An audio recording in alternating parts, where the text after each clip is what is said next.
Assalamualaikum dan salam sejahtera kepada para pelajar sekalian. Dalam video ini, saya akan memberi taklimat berkaitan kursus UBM 3252 Wacana Akademik Bahasa Melayu.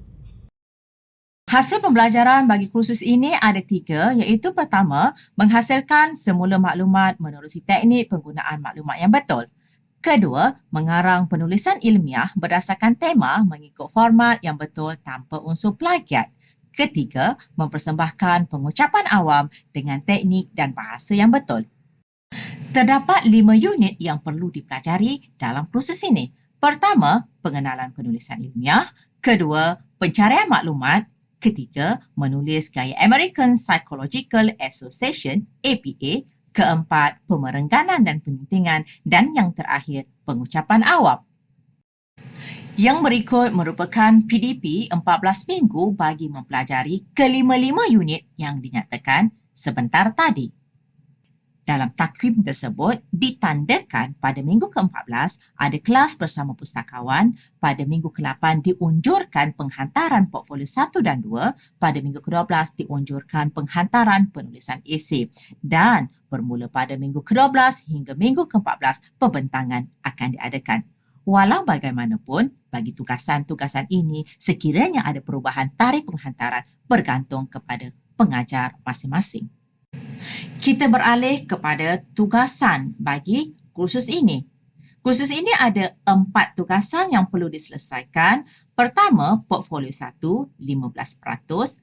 Kedua, portfolio 2, 25%. Ketiga, penulisan esei, 30%. Dan keempat, pembentangan 30%. Tidak ada peperiksaan bagi kursus Wacana Akademik Bahasa Melayu. Bagi tugasan 1, 2 dan 3, tugasan itu secara berkumpulan, manakala pembentangan secara individu.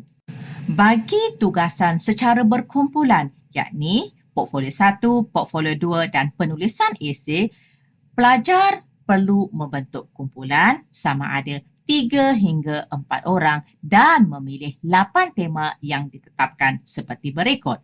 Pertama, pemakanan. Kedua, global. Ketiga, alam sekitar. Keempat, teknologi. Kelima, pendidikan. Keenam, bahasa. Ketujuh, kesenian dan budaya. Dan yang terakhir, yang ke-8, sosioekonomi.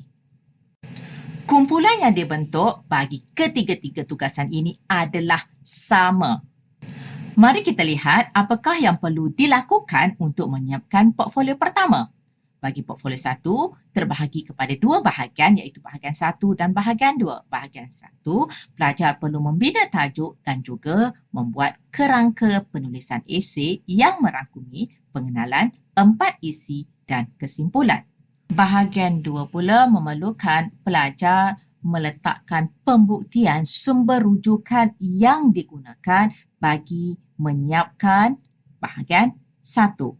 Bahan rujukan tersebut mestilah 10 tahun terkini dan ada 6 sumber rujukan. Keenam-enam bahan yang digunakan perlu dibuat salinan cetak skrin sebagai pembuktian yang dilampirkan pada bahagian B. Dengan menggunakan 6 bahan yang telah disenaraikan dalam portfolio pertama, pelajar perlu menyiapkan portfolio kedua.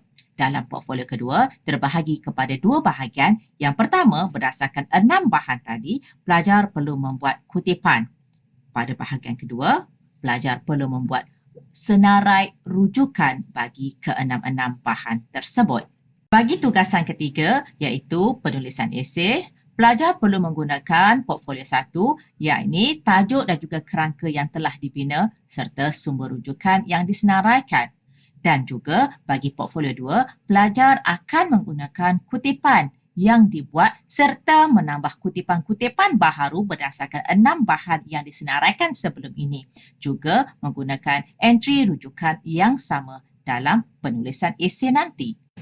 Esei yang dibina tertakluk kepada format umum iaitu 10 muka surat yang diunjurkan pengenalan 1 muka surat, isi 8 muka surat iaitu 4 isi, setiap isi 2 muka surat dan penutup 1 muka surat. Penulisan mestilah mengikut gaya APA edisi ke-7. Esei juga tertakluk kepada format khas yang diperuntukkan 3 markah. 6 perkara yang perlu dipatuhi. Pertama, font Times New Roman 12, langkau 2 baris, jidar 2.5 cm atas, bawah dan kanan serta 3.5 cm pada bahagian kiri, keselarasan teks, santak bagi perenggan kedua, setiap penambaran dan muka surat diletakkan di atas pada sebelah kanan. Bagi tugasan yang terakhir iaitu tugasan individu, pelajar perlu membuat pembentangan berdasarkan satu sumber rujukan yang dipilih dalam portfolio. Pembentangan mestilah secara extemporaneous. Pelajar perlu mengulas sumber rujukan tersebut.